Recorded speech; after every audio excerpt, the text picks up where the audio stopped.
Assalamualaikum warahmatullahi wabarakatuh. Kembali lagi di channel Berita Mistis. Untuk kisah kali ini ada sebuah cerita dari tulisannya Untung Prasetyo. Dan untuk kisah yang akan saya bawakan kali ini, sebuah kisah yang berjudul Kisah Keris Empu Jumantara. Sebelum kita lanjut ke ceritanya, tekan dulu tombol like video ini dan jangan lupa tekan juga tombol subscribe channel ini. Nyalakan juga lonceng notifikasinya agar tidak ketinggalan cerita-cerita lainnya. Dan seperti apa untuk kisah kali ini? Langsung saja kita masuk ke ceritanya.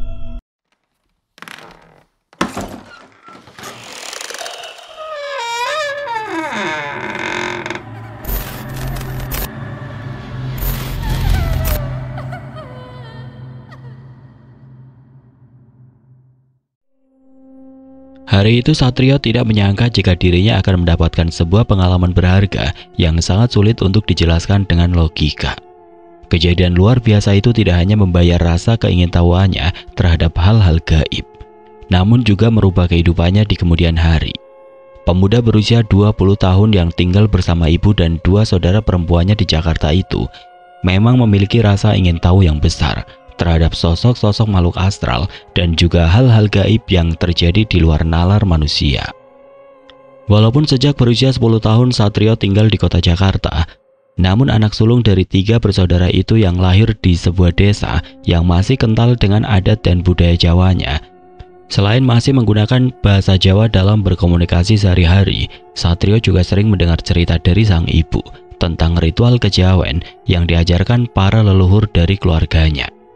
Selain itu mereka juga masih menggunakan hari dan pasaran atau yang lebih dikenal dengan weton untuk memulai sesuatu atau berpergian ke sebuah tempat yang jauh.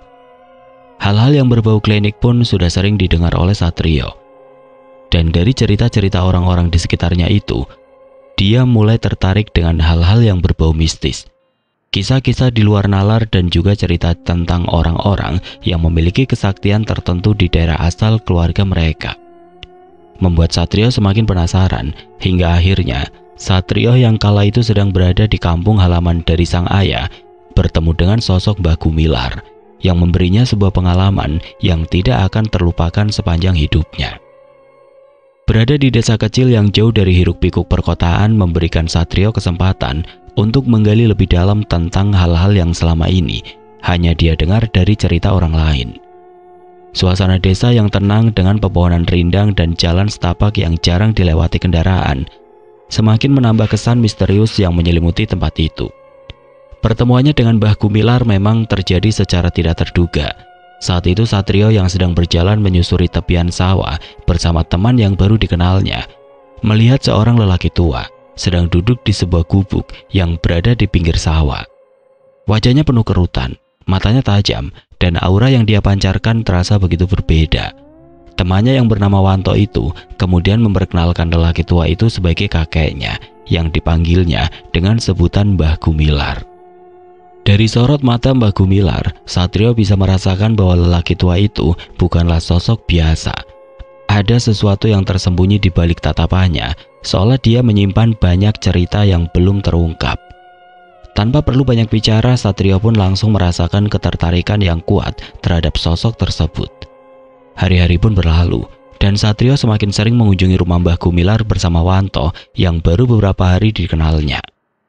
Selama dia berada di desa, Mbah Gumilar yang tinggal seorang diri di sebuah rumah sederhana yang berada di pinggiran desa, membuatnya menjadi sosok yang sangat misterius. Rumah dengan dinding kayu jati dan masih beralaskan tanah, dengan dikelilingi pepohonan tinggi dan semak-semak yang jarang dijamah orang, membuat rumah itu terlihat tidak biasa. Satrio yang sudah sering mendengar cerita-cerita tentang hal-hal gaib dan energi negatif pun mulai merasa ada sesuatu pada diri Mbah Gumilar yang sulit dijelaskan dengan kata-kata. Dan setiap berada di rumah itu, Satrio terus memperhatikan setiap sudut rumah, lalu mencoba menangkap setiap detail yang mungkin memiliki makna tersembunyi. Lambat laun Satrio mulai memahami bahwa Mbah Gumilar bukan hanya seorang lelaki tua biasa yang hidup menyendiri, tapi dia memiliki pengetahuan yang luas tentang dunia yang selama ini hanya dianggap mitos oleh sebagian orang. Setiap gerakan dan ucapannya penuh dengan makna, seakan-akan dia telah melihat lebih banyak hal dibanding manusia kebanyakan. Satrio pun semakin tertarik untuk mengetahui lebih dalam, meskipun ada perasaan aneh yang terkadang muncul di dalam dirinya.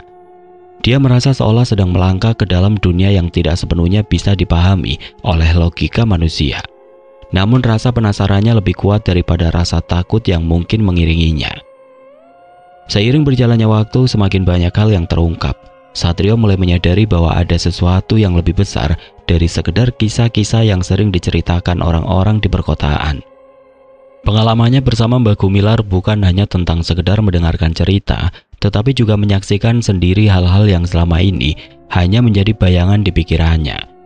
Di tengah perjalanan dalam pencariannya itu, Satrio mulai merasakan bahwa apa yang dia cari bukan sekedar jawaban atas rasa penasarannya, tetapi juga pemahaman yang lebih dalam tentang kehidupan dan tentang batas antara dunia nyata dan dunia yang tidak kasat mata.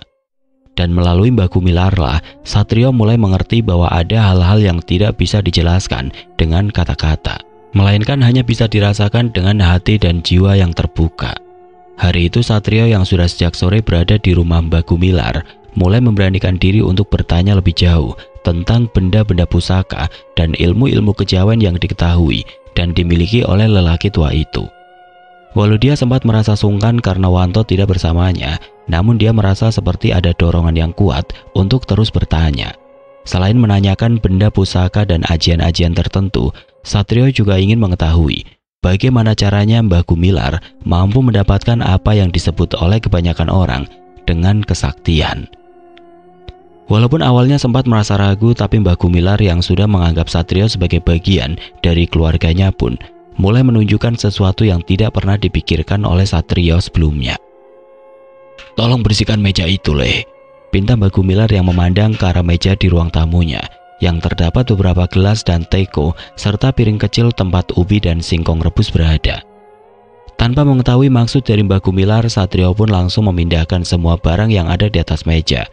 Dan setelah itu dia kembali duduk di kursi kayu sambil menunggu Mbah Gumilar keluar dari dalam kamarnya.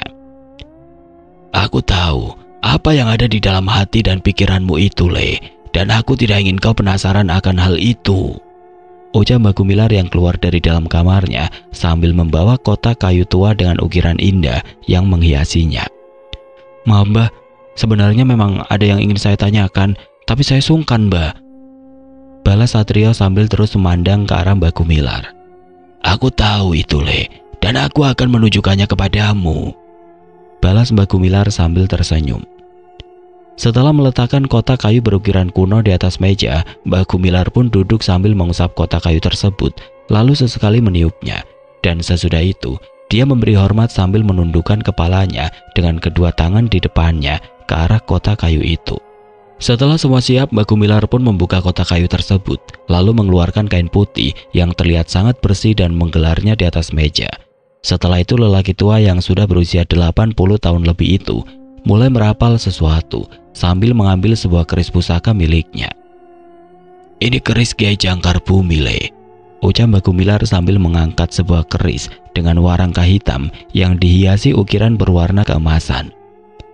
"Keris ini aku dapatkan dari Lakutapa Pati Geni selama 40 hari," imbu Mbah Gumilar sambil meletakkan keris pusaka tersebut di depan keningnya. Satrio menatap keris itu dengan mata yang berbinar. Warangka hitam yang dihiasi ukiran keemasan itu tampak berkilauan, tertimpa cahaya lampu bolam kuning yang ada di ruangan itu. Ada aura yang sulit dijelaskan menyelimuti benda pusaka itu, seakan menyimpan sejarah panjang yang tidak hanya sekedar cerita. Mbah Gumilar menghela nafas panjang sebelum melanjutkan penjelasannya. Dia terdiam sejenak, seolah sedang mengingat kembali perjalanan yang telah dia lalui untuk mendapatkan benda pusaka tersebut. Suasana di dalam ruangan menjadi semakin sunyi, hanya terdengar suara hembusan angin yang sesekali masuk melalui celah jendela kayu yang sudah tua. "Keris ini bukan sekedar senjata, Le. Dia punya kekuatan dan sejarah yang panjang, karena setiap pusaka memiliki pamornya sendiri, serta memiliki tua yang tidak bisa disamakan satu dengan yang lain," ujar Mbah Gumilar sambil menatap Satrio dalam-dalam. Satrio yang kala itu dibuat terpaku dengan benda pusaka yang dilihatnya itu mulai merasakan bulu kuduknya berdiri. Entah karena cerita Mbah Gumilar atau memang ada energi yang muncul dari keris itu sendiri. Akan tetapi di balik itu semua, dia merasa ada sesuatu yang seakan mulai menariknya semakin dalam. Apakah Lakutapa yang Simba lakukan itu tidak makan dan tidak minum seperti yang pernah diceritakan Wanto kepada saya, Mbah? Tanya Satrio penasaran.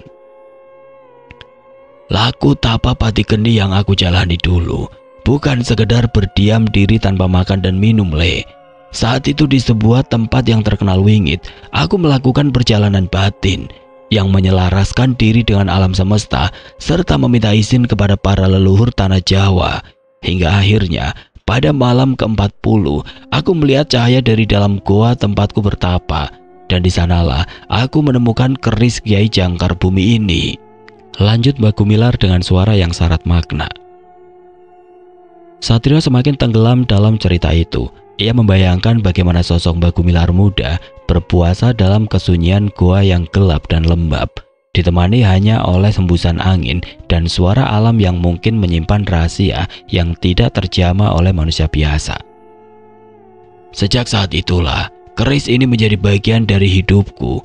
Dia bukan sekedar benda mati, tetapi memiliki energi yang bisa dirasakan oleh mereka yang peka. Ucap Mbah Gumilar sambil mengelus bilah keris yang terlihat tajam, meskipun usianya jelas sudah sangat tua. Satrio ingin bertanya lebih jauh, tetapi ada perasaan ragu yang membuatnya hanya diam. Dia merasa dirinya seperti tengah berada di ambang pintu dunia yang belum pernah dimasuki sebelumnya. Namun semakin dia mendengar kisah itu, semakin besar pula rasa penasarannya. Setelah meletakkan bilah keris yang disebut sebagai Kiai Jangkar Bumi itu, Mbah Gumilar kembali mengambil sebuah benda lainnya yang terbungkus kain putih. Dari dalam kain itu terlihat mata tombak yang panjangnya sekitar 2 jengkal orang dewasa. Mbah Gumilar kembali tersenyum tipis, seakan tahu apa yang sedang berkecamuk di benak Satrio. Satrio menatap mata tombak itu dengan penuh rasa ingin tahu. Bentuknya sederhana, namun ada sesuatu yang membuatnya terasa berbeda. Bilahnya tampak tua dengan warna kehitaman yang bukan sekedar karena usia, melainkan seperti menyimpan jejak perjalanan panjang yang penuh misteri. Mbah Gumilar mengusap permukaan mata tombak itu dengan penuh kehati-hatian, seperti seseorang yang sedang menyentuh sesuatu yang sakral. Dia kemudian meniupnya pelan, seperti yang dilakukannya pada keris Kiai Jangkar Bumi. Ini adalah mata tombak Singo Barong, Le. Pusaka yang sudah ada sejak zaman kerajaan para leluhur kita. Ucap Mbah Gumilar dengan nada suara yang terdengar berat. Mendengar apa yang baru saja diucapkan oleh Mbah Gumilar, Satrio merasakan hawa di sekelilingnya berubah. Udara terasa lebih berat seakan keberadaan tombak itu membawa sebuah energi yang tidak terlihat. Dia mencoba tetap tenang meskipun jantungnya berdetak lebih cepat dari biasanya. Pusaka ini diwariskan secara turun-temurun kepada mereka yang dianggap mampu menjaga keseimbangan antara dunia nyata dan alam lelembut. Lanjut Mbah Gumilar menjelaskan. Mata tombak Singo Barong ini menjadi senjata dalam peperangan di masa kerajaan. Selain itu, ada perjanjian yang mengikatnya dan ada kewajiban yang harus dijalankan oleh pemiliknya. Satrio mengangguk pelan, meski dalam pikirannya berkecamuk dengan berbagai pertanyaan. Selain ada rasa ingin tahu yang lebih mendalam tentang tombak itu, dia juga bertanya mengapa Mbah Gumilar memperlihatkannya kepadanya. Namun Satrio tahu bahwa tidak semua pertanyaan bisa langsung terjawab. Mbah Gumilar kembali menundukkan kepala, memberi hormat kepada pusaka itu sebelum perlahan membungkusnya kembali dengan kain putih. Pusaka-pusaka ini bukan sekedar benda mati, Le. Mereka punya ruh dan punya energi yang tersimpan di dalamnya. Orang-orang zaman sekarang mungkin menganggap benda ini tidak lebih dari sekedar besi tua atau hiasan pada dinding rumahnya. Tapi bagi mereka yang mengerti, mereka tahu bahwa setiap pusaka punya perjalanan dan tujuannya sendiri. Ujar Mbah Gumilar sambil meletakkan benda pusaka tersebut.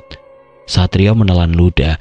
Dia merasa sedang berada di gerbang sebuah dunia yang selama ini hanya didengarnya dari cerita-cerita saja. Dan dalam keheningan itu Mbah Gumilar kembali mengambil benda pusaka miliknya yang juga dibungkus dengan kain hitam dan terikat oleh 3 buah kain putih yang memiliki simbol-simbol tertentu. Lelaki tua itu tersenyum tipis Matanya menatap lurus ke arah Satrio sebelum dia perlahan membuka benda yang terbungkus oleh kain hitam yang memiliki aroma khas mistis. Ruangan di tempat Satrio dan Mbah Gumilar berada saat itu perlahan terasa bergemuruh, bersamaan dengan terbukanya kain hitam yang membungkus bilah keris yang sangat berbeda dari bilah keris Kiai Jangkar Bumi. Mbah Gumilar memegangnya dengan penuh kehati-hatian, seolah-olah dia sedang memegang sesuatu yang memiliki makna mendalam. Sementara Satrio mulai merasakan ada sesuatu yang istimewa dari benda itu. Setelah Mbah Gumilar memberi penghormatan pada bilah keris tersebut, seketika itu juga udara di dalam ruangan terasa berubah. Ada aura yang sulit dijelaskan, seakan kehadiran bilah keris berukiran indah itu membawa serta jejak dari masa lalu yang telah lama terkubur. "Ini adalah bilah keris Empu Jumantara, Le," ucap Mbah Gumilar dengan suara yang sedikit lebih pelan dari sebelumnya. "Keris ini memiliki sejarah panjang dan hanya digunakan oleh mereka yang paham akan rahasia di balik kekuatannya," imbu Mbah Gumilar. Satrio kembali menelan ludah, matanya tidak lepas dari bilah keris yang memiliki pamor yang kini diketahuinya dengan nama pamor buntel mayit. Dan dia pun mencoba untuk menangkap setiap detail yang mungkin memberikan petunjuk tentang maknanya. "Loh, tapi kenapa keris itu tidak memiliki gagang dan sarung seperti keris yang tadi, Mbah?" tanya Satrio yang sangat penasaran dengan benda pusaka, yang sepertinya memang memiliki kelebihan tersendiri dibandingkan dengan pusaka-pusaka lain milik Mbah Gumilar. "Keris ini dulunya dimiliki oleh seorang senopati yang juga adalah seorang pendekar di sebuah kadipaten di tanah Jawa. Dia mengabdikan hidupnya untuk melawan ketidakadilan dan menghabisi dukun-dukun sakti yang menjadi kaki tangan para penguasa yang haus akan harta kekayaan. Keris ini juga bukan sekedar senjata untuk melukai, tapi untuk menundukkan mereka yang tidak terlihat oleh mata biasa," balas Mbah Gumilar dengan nada suara yang terdengar sangat berat. "Akan tetapi keris Empu Jumantara ini harus kehilangan hulu atau gagangnya dan terpisah dari warangkanya atau yang kau sebut dengan sarung tadi.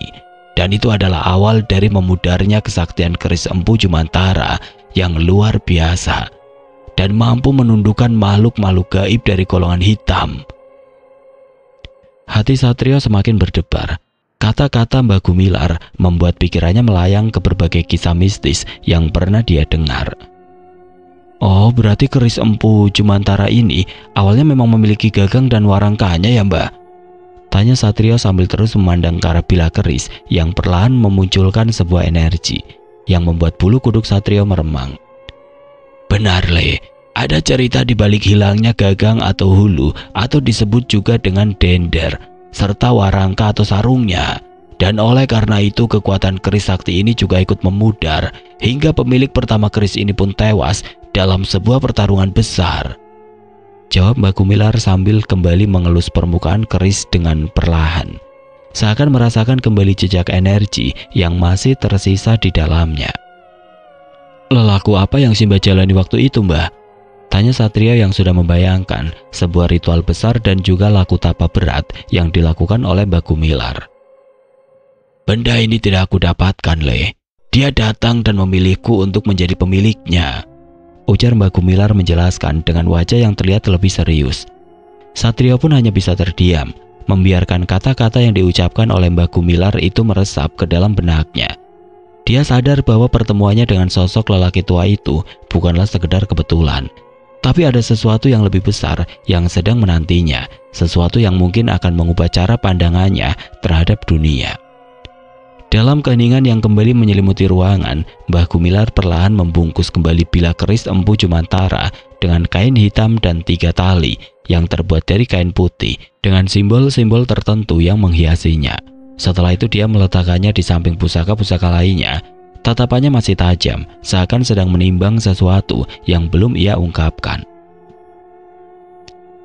"Semua yang kau lihat hari ini adalah bagian dari perjalanan yang akan kau tempuh, Le. Karena setiap pengetahuan pasti ada tanggung jawabnya," ucap Mbah Gumilar yang membuat Satrio menganggukkan kepalanya walau dia merasa janggal. "Kau sudah melangkah ke jalan ini, Le, Dan kau harus memahami bahwa apa yang kau cari bukan sekedar cerita, akan tetapi sesuatu yang lebih dalam dan lebih besar, dan kau harus siap untuk menerimanya. Imbu Mbah Gumilar yang sontak membuat Satrio terdiam. Di tengah keheningan yang terasa semakin mencekam dan penuh tekanan dari sebuah energi kuat yang baru dirasakannya kala itu, Satrio pun mencoba untuk tidak masuk lebih dalam lagi ke arah dunia yang sama sekali tidak diketahuinya itu. Dia yang merasa bahwa keingintahuannya sudah terbayar pun langsung mengutarakan apa yang memang menjadi tujuannya kala itu. Terima kasih Mbah, saya tidak ingin masuk lebih jauh ke dalam dunia yang Simba ceritakan itu. Bagi saya, sejarah tentang benda-benda pusaka ini sudah lebih dari cukup untuk menambah pengetahuan dan pengalaman saya, ujar Satrio dengan nada pelan. Mbah Gumilar mengangguk pelan seolah telah menduga jawaban yang akan keluar dari mulut Satrio. Semuanya tidak luntur, namun sorot matanya menyiratkan sesuatu yang lebih dalam, entah itu pemahaman atau mungkin rasa hormat terhadap keputusan yang telah diambil oleh pemuda di hadapannya. Benar, Le. Tidak semua orang harus melangkah lebih jauh, ucapnya dengan nada lembut. Setiap orang memiliki jalan kehidupannya sendiri, dan tidak ada yang salah dalam memilih untuk tetap berada di batas yang menurutmu aman. Tapi pastinya, kita tidak dapat memilih sesuatu yang telah ditakdirkan, Le. Imbu Mbah Gumilar sambil tersenyum. Satrio menghela nafas mendengar apa yang dikatakan oleh Mbah Gumilar. Meski rasa penasarannya masih menyisakan jejak tanda tanya, namun dia tahu bahwa benda-benda pusaka yang baru saja diperlihatkan kepadanya bukanlah sesuatu yang bisa disentuh tanpa konsekuensi. Ada hal-hal yang lebih baik tetap menjadi misteri dan cukup untuk diketahui tanpa harus dijalani. Mbah Gumilar kemudian mengambil kembali benda-benda pusaka yang tadi dia perlihatkan satu persatu dibungkusnya dengan kain putih, lalu dimasukkan ke dalam kotak kayu tua berukiran simbol-simbol tertentu. Setiap gerakannya tampak perlu penghormatan, seolah dia tidak hanya menyimpan benda-benda itu, tetapi juga menutup kembali pintu yang sempat dia buka untuk Satrio. Selesai menutup kembali kotak kayu yang menjadi tempat penyimpanan beberapa benda pusaka itu, Mbah Gumilar terlihat hanya diam sambil menundukkan wajahnya. Suasana hening pun seketika berubah semakin mencekam. Dengan getaran energi besar yang tiba-tiba saja membuat rasa takut di dalam hati Satrio juga mulai membesar. Entah apa yang sebenarnya terjadi kala itu, tapi Satrio yang semula mendengar suara hembusan angin di luar rumah serta suara hewan malam tiba-tiba merasa seperti berada di sebuah tempat yang sangat asing. Tidak ada suara apapun yang terdengar, dan tidak lama setelah itu ruang tamu tempatnya bersama Mbah Gumilar berada mulai bergetar bersamaan dengan munculnya kabut yang mengelilingi mereka berdua. Satrio merasakan jantungnya berdegup lebih cepat dari biasanya. Hawa dingin menyelinap ke setiap pori-pori kulitnya, membuat tubuhnya terasa kaku. Kabut yang semula tipis kini semakin pekat, mengaburkan pandangannya terhadap ruangan yang sebelumnya dia kenali. Dinding-dinding rumah Mbah Gumilar yang tadinya jelas terlihat, kini seolah lenyap, digantikan oleh bayangan samar yang berputar-putar di tengah kabut yang semakin rapat. Di tengah keterkejutannya itu, Satrio mencoba menggerakkan tubuhnya, tetapi sesuatu yang tidak terlihat seperti menahannya untuk melangkah. Sementara itu, ruangan tempatnya berada kini bukan lagi sekedar ruang tamu sederhana di sebuah desa terpencil, melainkan sebuah tempat asing dengan suara-suara aneh yang mulai terdengar menggema dari berbagai arah. Udara yang semula hanya dingin kini terasa berat, seakan menekan tubuhnya dengan kekuatan yang tidak kasat mata. Punggungnya mulai basah oleh keringat, meskipun hawa di sekelilingnya justru terasa semakin dingin menusuk.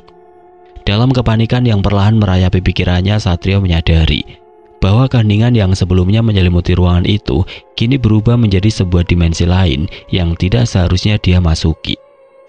Ketika kabut semakin pekat, sosok-sosok samar mulai bermunculan. Mereka tidak berbentuk jelas, hanya seperti siluet hitam yang bergoyang di antara kabut yang semakin menebal. Beberapa di antaranya tampak tinggi dan tegap, sementara yang lain membungkuk dengan gerakan yang perlahan, yang seakan sedang mengawasi dan menilai kehadiran Satrio. Tidak lama kemudian tiba-tiba suara dentingan halus terdengar dari dalam kotak kayu yang telah tertutup rapat. Suara itu menggema di dalam ruangan yang kini terasa seperti sebuah tempat yang tanpa batas. Getaran halus mulai menjalar dari lantai hingga ke seluruh tubuh Satrio, membuatnya ingin berteriak. akan tetapi suaranya seakan terperangkap di dalam tenggorokan. Di sebuah tempat asing yang masih tertutup kabut pekat itu, Mbah Gumilar tetap duduk dengan posisi yang sama. Wajahnya tertunduk dalam diam, namun ada sesuatu yang berubah pada dirinya. Aura yang mengelilinginya terasa semakin kuat, seperti seorang penjaga yang berada di ambang gerbang dunia yang tidak terlihat. Semakin lama kabut terlihat semakin padat, melingkupi mereka berdua. Dan dalam sekejap bayangan-bayangan itu semakin mendekat. Satrio tidak tahu apakah ini nyata atau hanya ilusi. Namun seiring berjalannya waktu, sosok-sosok yang mulai berwujud itu membuat Satrio sadar jika semua yang dialaminya bukanlah ilusi semata. Maafkan aku, Le. Bukan aku yang membawamu ke tempat ini, tapi sepertinya salah satu dari pusaka yang aku tunjukkan tadi telah memilihmu untuk menjadi tuannya, ucap Mbah Gumilar sambil menatap dalam ke arah Satrio. Satrio merasakan tubuhnya melemah seketika. Kata-kata Mbah Gumilar bergema di dalam kepalanya, membuatnya semakin sadar bahwa apa yang sedang terjadi bukanlah sekedar pengalaman biasa. Satrio sangat ingin menyangkalnya kala itu.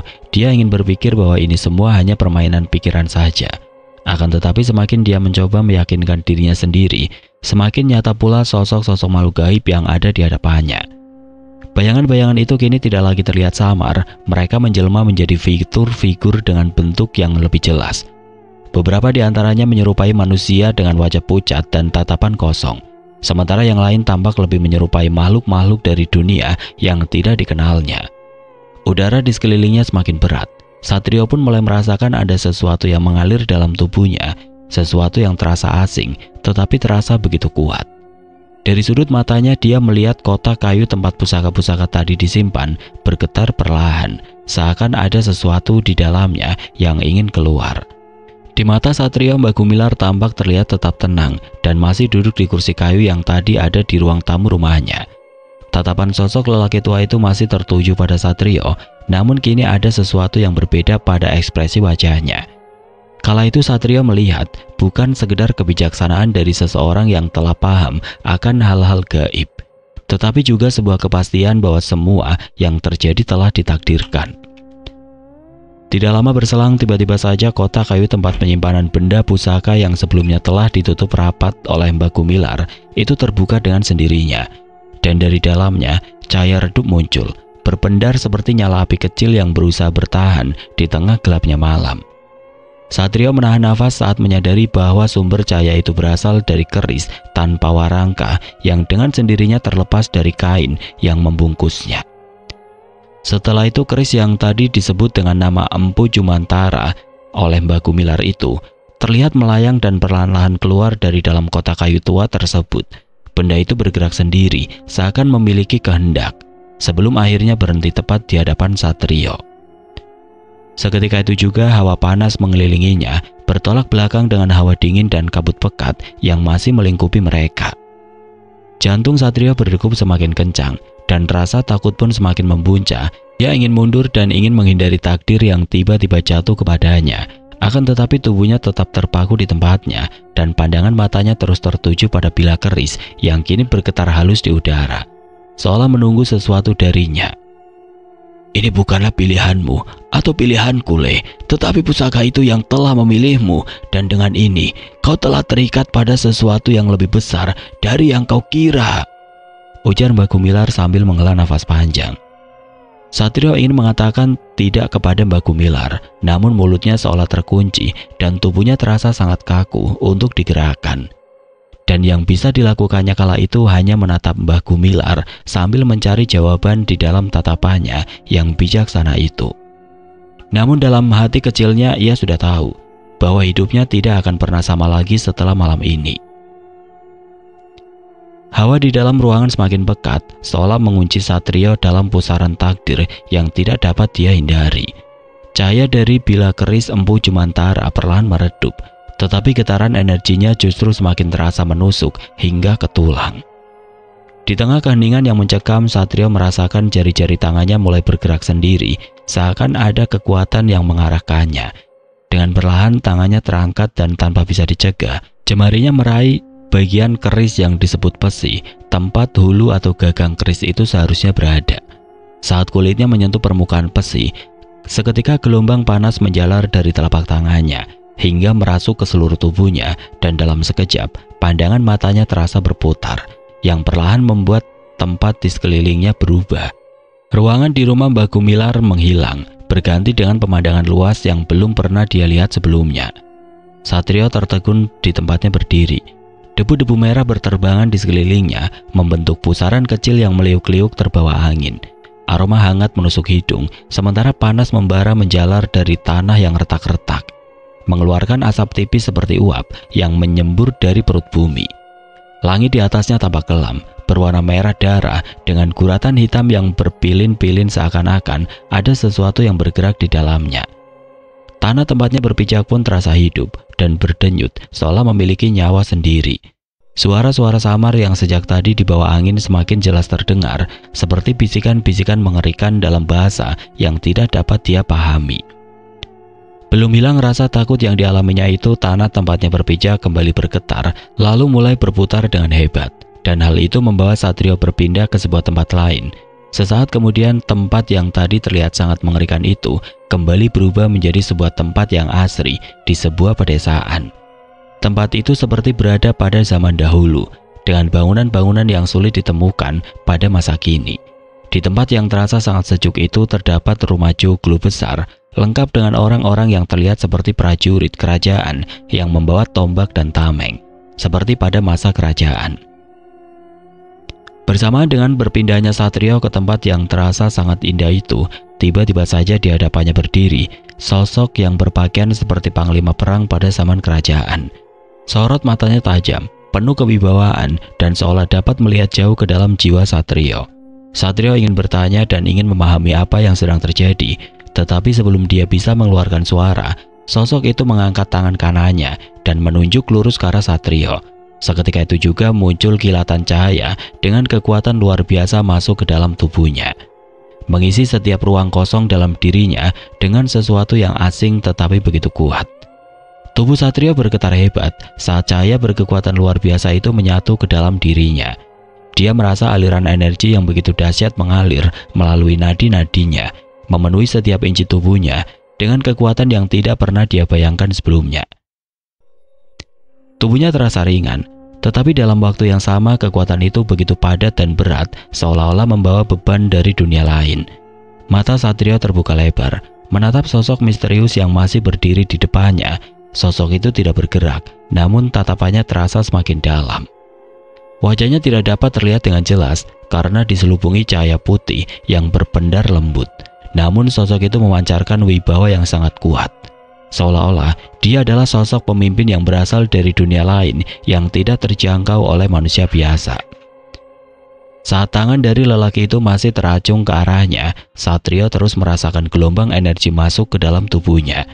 Dada dan kepalanya terasa berdenyut, seperti ada sebuah energi yang sedang membangkitkan sesuatu yang telah lama tertidur di dalam dirinya. Setelah getaran energi yang masuk ke dalam tubuhnya perlahan memudar, tiba-tiba saja muncul potongan-potongan gambar dari sebuah kejadian yang berkelebat di dalam pikirannya. Gambaran-gambaran itu dimulai dari pemandangan hutan yang lebat, lalu berganti lagi dengan gambaran sebuah kerajaan megah yang berdiri kokoh, dan disusul suara gemuruh perang. Hingga akhirnya muncul gambaran seorang pria sedang bersimpuh di hadapan pusaka yang kini berada dalam genggamannya itu. Satrio tersentak, nafasnya tercekat saat dia mulai menyadari bahwa gambaran itu bukan sekedar halusinasinya, melainkan sebuah kenangan yang jelas bukan miliknya, tetapi milik seseorang yang telah lama terikat dengan pusaka keris Empu Jumantara. Setelah kilasan dari gambaran masa lalu itu menghilang, tiba-tiba lelaki bertubuh tegap yang mengenakan pakaian perang berwarna kuning keemasan itu menurunkan tangannya.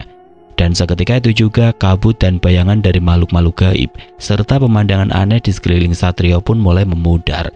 Bersamaan dengan itu, tubuhnya terasa tertarik oleh sebuah kekuatan besar dan kembali ke dunia nyata. Setelah itu hanya dalam satu kedipan mata, Satrio kembali berdiri di ruang tamu rumah Mbah Gumilar. Tubuh Satrio terasa sedikit limbung saat kesadarannya kembali sepenuhnya ke dunia nyata. Dia berdiri di tengah ruang tamu rumah Mbah Gumilar, masih menggenggam erat keris pusaka yang kini terasa lebih hangat dan berdenyut, seolah-olah memiliki nyawa sendiri. Nafasnya memburu, keringat dingin mengalir di pelipisnya, dan jantungnya berdegup kencang. Tanpa berkata sepatah kata pun, Satrio menundukkan kepalanya, menatap bilah keris yang kini berkilauan dengan cahaya lembut berwarna kuning keemasan. Bilah keris itu tampak lebih hidup daripada sebelumnya, seakan sedang bernafas dan memancarkan kekuatan gaib yang tidak kasat mata. Sementara itu Mbah Gumilar menarik nafas dalam-dalam. Matanya tidak lepas dari keris pusaka yang ada di tangan Satrio. Cahaya lampu yang redup memantulkan kilauan samar pada bilah keris itu, seolah berpendar dalam naungan misteri yang dalam. Dia paham bahwa benda yang kini berada di genggaman Satrio bukan sekedar pusaka biasa, tapi itu adalah sebuah warisan kuno yang menyimpan kekuatan besar dan rahasia yang belum sepenuhnya terungkap. Mbah Gumilar terus menatap ke arah Satrio dengan ekspresi wajah yang sulit ditebak. Di dalam guratan wajahnya tergambar antara kepuasan, kebanggaan, dan mungkin sedikit rasa iba. Dia tahu apa yang baru saja terjadi bukanlah sekedar kebetulan, melainkan sebuah jalan hidup atau sebuah takdir. Satrio yang masih berdiri sambil menggenggam keris empu Jumantara itu mulai merasakan hawa hangat menjalar dari bagian besi bilah keris tersebut ke telapak tangannya dan merasuk hingga ke dalam jiwanya. Seakan ada energi hidup yang mengalir dan berusaha menyatu dengan batinnya. Bersamaan dengan itu dia mendengar suara lembut namun tegas yang dapat dirasakan dalam benaknya. Kau telah menerima takdirmu, Satrio Wicaksono. Mulai saat ini, jalan yang kau tempuh tidak akan lagi sama, karena kini aku akan selalu ada dan menjadi bagian dalam hidupmu. Kata-kata itu terus menggema di dalam kepalanya, hingga beberapa saat kemudian rumah Mbah Gumilar kembali bergetar dengan hebat. Dan di tengah rasa takut yang kembali memuncak itu, akhirnya Satrio pun kehilangan kesadarannya. Mbah Gumilar yang sedari tadi menyaksikan semuanya dengan seksama, segera menghampiri tubuh Satrio yang tergeletak tidak sadarkan diri. Dia meletakkan telapak tangannya di dahi Satrio dan merasakan panas yang luar biasa. Seolah-olah energi gaib yang besar sedang berkecamuk di dalam tubuh pemuda itu. Mbah Gumilar memejamkan mata dan mulai merapal sebuah mantra dengan suara lirih. Tangannya bergerak membentuk simbol-simbol kuno di udara, menciptakan lingkaran cahaya tipis yang mengelilingi tubuh Satrio. Sesaat kemudian hawa dingin yang menusuk tulang pun perlahan mereda, seolah-olah ada kekuatan yang mengobati luka dalam yang dialaminya. Di dalam keheningan malam yang telah kembali tenang, Satrio masih tidak sadarkan diri. Namun jauh di dalam jiwanya, kekuatan keris empu Jumantara dan takdir besar yang menantinya mulai menyatu dengan perlahan, membentuk pewaris sejati yang akan mengembalikan sesuatu yang telah lama menghilang.